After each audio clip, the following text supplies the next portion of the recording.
Allah is amazing.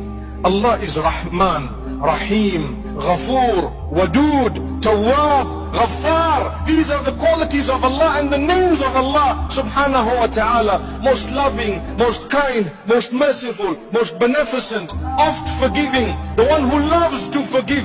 Allahumma innaka afuwan tuhibbul afwa fa'fu anni. Oh Allah, you are forgiving, you love to forgive. You love to what?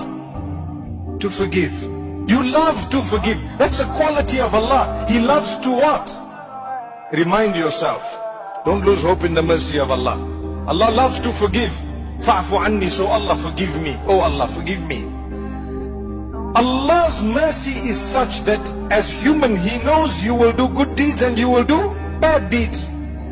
Allah says, when your good deeds are more than your bad, I will grant you paradise. When your good deeds are more than your bad, I will grant you Jannah.